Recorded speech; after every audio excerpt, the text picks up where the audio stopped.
అలానే మిసెస్ రావు ఆంధ్రప్రదేశ్లో గతంలో ఎప్పుడు కూడా జరగనటువంటి చూడనటువంటి పరిణామాలు ప్రస్తుతం చోటు చేసుకుంటూ ఉన్నాయి. ఎందుకంటే ఆరోపణలు ఎదుర్కొంటున్నటువంటి అధికారులు కనిపించకుండా వెళ్ళిపోతూ ఉన్నారు. వాళ్ళల్లో మనకి ధర్మారెడ్డి ప్రధానంగా కనిపిస్తూ ఉంటారు. ధర్మారెడ్డి మీద అనేకమైన ఆరోపణలు ఉన్నాయి. తిరుమల తిరుపతి దేవస్థానానికి సంబంధించినటువంటి అనేక అక్రమాల మీద ఆయన ముద్ర ఉంది. ఆయన్ని విచారించాలని చెప్పి విజిలెన్స్ అనుకుంది, కానీ ఆయన ఢిల్లీ వెళ్ళిపోయారు. ప్రభుత్వం మారిన వెంటనే ఢిల్లీ వెళ్ళిపోయారు. రాజశేఖర రెడ్డి గారి టైంలో జేఈఓగా ఉన్నారు, జగన్మోహన్ రెడ్డి గారి టైంలోనేమో ఈఓగా ఉన్నారు. ఆయన తిరుమల తిరుపతి దేవస్థానంలో అనేక అక్రమాల వెనుక ఉన్నారు అనేది ఆరోపణ. ఆయన మీద విచారణ సాగించాలని అనుకుంటున్నటువంటి తరుణంలో ఆయన తన మాతృ సంస్థకి వెళ్ళిపోయారు ఢిల్లీకి. మరి అక్కడ ఆయన సేఫ్గా ఉన్నారు. అంతేకాదు ఆయన ఢిల్లీ నుంచి లాబింగ్ నడుపుతున్నారు ఈ కేసులకు సంబంధించి అని చెప్పి కూడా ఒక టాక్ నడుస్తూ ఉంది. ఇక వాసుదేవరెడ్డి ఆంధ్రప్రదేశ్ బ్యావరేజెస్ కార్పొరేషన్ ఎండీగా పనిచేశారు. ఆయన లిక్కర్ స్కామ్లో ఆయన ప్రధానంగా ఉన్నారు. తొలి రోజుల్లో కూటమి ప్రభుత్వం ఏర్పడిన తర్వాత ఆయనకు సంబంధించినటువంటి ల్యాప్టాప్స్ని కానీ లేదంటే కొన్ని పేపర్స్ని కానీ వీటన్నిటిని కూడా స్వాధీనం చేసుకున్నారు. స్వాధీనం చేసుకున్నటువంటి క్రమంలోనే వాసుదేవరెడ్డి గారి వాసుదేవరెడ్డి ఫామ్ హౌస్ని చెక్ చేస్తున్నప్పుడు, ఆయన కార్లు చెక్ చేసినప్పుడు ఒక స్లిప్ కనిపించింది. ఆ స్లిప్ని బేస్ చేసుకొని ఇప్పుడు సిట్ విచారణ చేస్తుంది. గోల్డ్ని భారీగా కొనుగోలు చేశారు అని చెప్పి తెలుస్తుంది. పోలీసులు అనుమానిస్తున్నారు. ఆ దిశగా ఇన్వెస్టిగేషన్ సాగిస్తూ ఉన్నారు. ఇక ఈ కేసులన్నీ జరుగుతున్నటువంటి క్రమంలో ఒకవైపు జత్వానీ కేసు జరుగుతుంది, ఇంకొక వైపు కొంతమంది ఐపీఎస్ని సస్పెండ్ చేసేసారు. కారణం ఏంటంటే రకరకాల అక్రమాలకు పాల్పడ్డారు. ఆ రోజున ఐపీఎస్లుగా కాకుండా కొంతమంది జేపీఎస్లుగా వ్యవహరించారు. జగన్మోహన్ రెడ్డి గారి పంచం నిలబడ్డారు. జగన్మోహన్ రెడ్డి గారే మాకు ప్రధానం, ఆ తర్వాతే ప్రభుత్వం అన్నట్టుగా వాళ్ళు వ్యవహరించారు. ఆ సందర్భంగా అనేక అంశాలు మనం గుర్తు చేసుకోవచ్చు. యాక్చువల్గా మార్గదర్శకాల విరుద్ధంగా వ్యవహరిస్తున్నారు అని చెప్పి సంజయ్ మీద కానీ సునీల్ మీద కానీ ఆల్రెడీ కంప్లైంట్ చేశారు రఘురామకృష్ణరాజు గారు. దాని మీద కోర్టులో కూడా విచారణ జరుగుతోంది. ఎవరైతే మార్గదర్శకాల విరుద్ధంగా నిబంధనలకు విరుద్ధంగా అధికారులు వ్యవహరించారో వాళ్ళ మీద ఇప్పుడున్నటువంటి కూటమి ప్రభుత్వం కొంతమంది మీద సస్పెన్షన్ పెట్టేసింది, మరికొంతమందిని లూప్ లైన్లో పెట్టించింది, మరికొంతమందిని సర్వీస్ నుంచి సస్పెండ్ చేసింది, దూరంగా ఉంచింది, విధులకు దూరంగా ఉంచింది. వాళ్ళు సుమారుగా 16 నుంచి 20 మంది దాకా ఉంటారు. ఆ 20 మంది హైదరాబాద్లో తరచూ మీటింగ్ అవుతున్నారు. తరచూ మీటింగ్ కావడంతో పాటు సామాజిక అన్రెస్ట్ ఏ విధంగా ఆంధ్రప్రదేశ్లో తీసుకురావాలి అనేటువంటి ప్రయత్నం చేస్తున్నారనేది వాళ్ళ మీద ఉన్నటువంటి అనుమానం. ఆ మేరకు ఆంధ్రప్రదేశ్ ఇంటెలిజెన్స్ కూడా సమాచారం సేకరించిందని చెప్పి తెలుస్తూ ఉంది. 2 రోజుల క్రితం రహస్యంగా కొంతమంది ఐపీఎస్లు మీట్ అయ్యారు, అలాగే కొంతమంది ఐఏఎస్లు కూడా మీట్ అయ్యారు. వీళ్ళు ఇప్పుడున్నటువంటి ప్రభుత్వాన్ని ఏ విధంగా ఇబ్బంది పెట్టాలి అనే దాని మీద చర్చించుకున్నారని చెప్పి ఇంటెలిజెన్స్ యొక్క ఇన్ఫర్మేషన్గా చెప్తూ ఉన్నారు. మరి వాళ్ళు ఏం చర్చించుకొని ఉండొచ్చు అని అంటే, ఇప్పుడు సస్పెండ్ అయినటువంటి వాళ్ళలో కానీ లేదా జైల్లో ఉన్నటువంటి వాళ్ళు కానీ రకరకాల సామాజిక వర్గాలకు సంబంధించినటువంటి వాళ్ళు ఉన్నారు.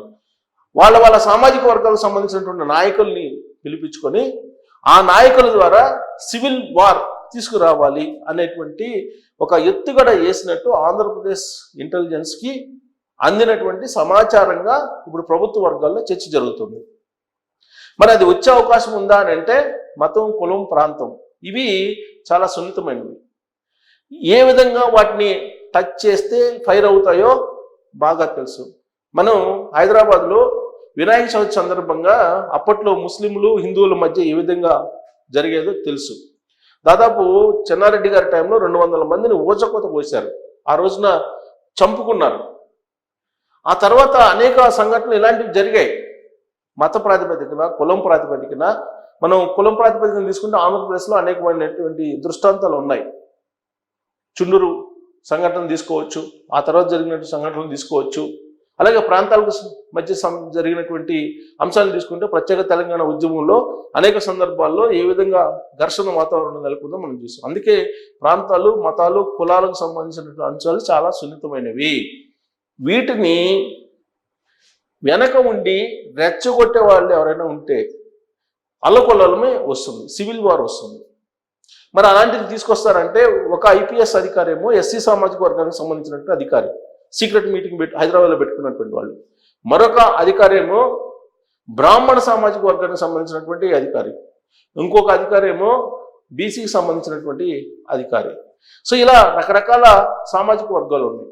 అవినీతికి అక్రమాలకు పాల్పడినటువంటి వాళ్ళకి సహజంగా కులాలు, మతాలు, ప్రాంతాలు అనేవి ఉండవు. ఆ కోణం నుంచి చూడకూడదు. సో కానీ ఆ కోణం నుంచి చూపించేటువంటి ప్రయత్నం, ఆ కోణం నుంచి సమాజాన్ని చైతన్యపరిచేటువంటి కార్యక్రమం వీళ్ళు చేస్తూ రహస్య మీటింగ్ పెట్టుకున్నారు అనేది ఆంధ్రప్రదేశ్ ఇంటెలిజెన్స్ వద్ద ఉన్నటువంటి సమాచారం.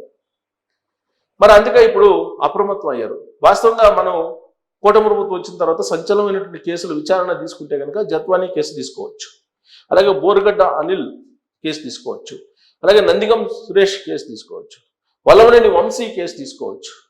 ఇలాంటివన్నీ ఉన్నాయి.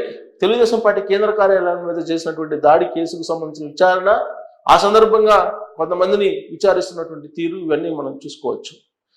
అలాగే క్వాడ్జీ సంబంధించినటువంటి కేసుల్లో, గ్రావెల్కి సంబంధించినటువంటి తవ్వకాల కేసుల్లో మాజీ మంత్రి కాకాని గోవర్ధన్ రెడ్డి ఇప్పటికీ పరారులో ఉన్నారు. కొంతమంది ఏమో ముందస్తు బెయిల్స్ తీసుకొస్తున్నారు. పెద్దిరెడ్డి రామచంద్రారెడ్డి, మిథున్ రెడ్డి ఇలాంటి వాళ్ళందరూ కూడా ఇప్పటికీ ట్రై చేస్తున్నారు ముందస్తు బెయిల్స్ కోసం. వివేకానంద రెడ్డి గారి మర్డర్ కేసులో ఇప్పటికీ అవినాష్ రెడ్డి బెయిల్ మీద ఉన్నారు. ఆ బెయిల్ మీద రద్దు చేయాలి బెయిల్ అని చెప్పి సునీతారెడ్డి, వివేకానంద రెడ్డి గారి కుమార్తె పోరాడుతూ ఉన్నారు. అంటే వీళ్ళందరూ రకరకాలుగా ప్రయత్నాలు చేస్తూ ఉన్నారు. కోర్టులకు వెళ్తున్నారు, హైకోర్టుకు వెళ్ళారు, సుప్రీంకోర్టుకు వెళ్ళారు. బట్ సుప్రీంకోర్టు ఇప్పుడు తాజాగా ఏం చెప్తుంది, ఎవరు వెళ్ళినా కానీ విచారణ దశలో ఉన్నటువంటి కేసులని పరిగణలోకి తీసుకొని మేము ముందస్తు బెయిల్ ఇవ్వలేము అని చెప్పి చెప్తూ ఉంది. ఆ క్రమంలో విచారణకి హాజరవుతున్నారు ధనంజయ రెడ్డి, అలాగే కృష్ణమోహన్ రెడ్డి కూడా ట్రై చేశారు, గోవిందప్ప కూడా ట్రై చేశారు ముందస్తు బిల్ తీసుకొచ్చుకోవడం కోసం. కానీ సుప్రీంకోర్టు కూడా నో అంది కాబట్టి విధి లేనటువంటి పరిస్థితుల్లో అనివార్యంగా సిట్ పోలీసులు ఎత్తితే వాళ్ళు విచారణకు హాజరయ్యారు. అలాగే ఇప్పుడు ఆ కోర్టులు, న్యాయస్థానాలు ఈ కేసుల నుంచి కాపాడలేవు, న్యాయస్థానాల్లో బెయిల్ రాదు అని భావిస్తూ ఒక అన్రెస్ట్ క్రియేట్ చేయాలి ఆంధ్రప్రదేశ్లో.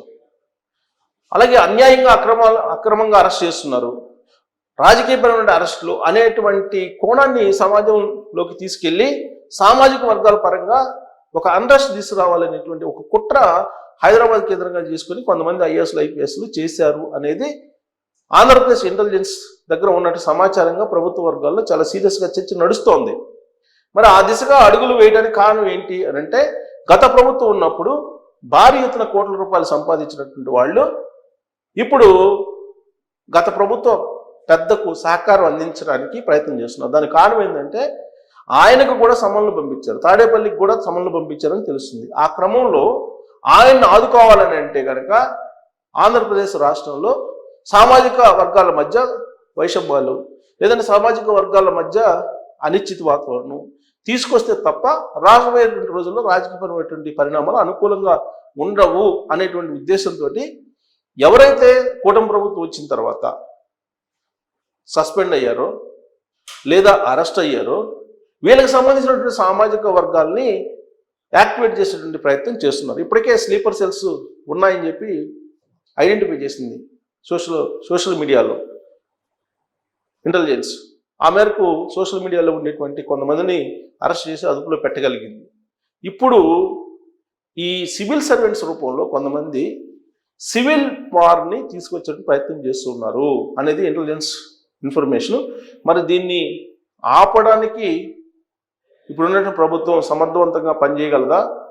ఆపలేని విధంగా ఈ సివిల్ సర్వెంట్లు కొంతమంది నడుపుతున్నటువంటి మీటింగులు, ప్రయత్నాలు సక్సెస్ అయ్యేటువంటి అవకాశం ఉందా అనే దాని మీద మీరు కామెంట్ చేయొచ్చు. Thank you.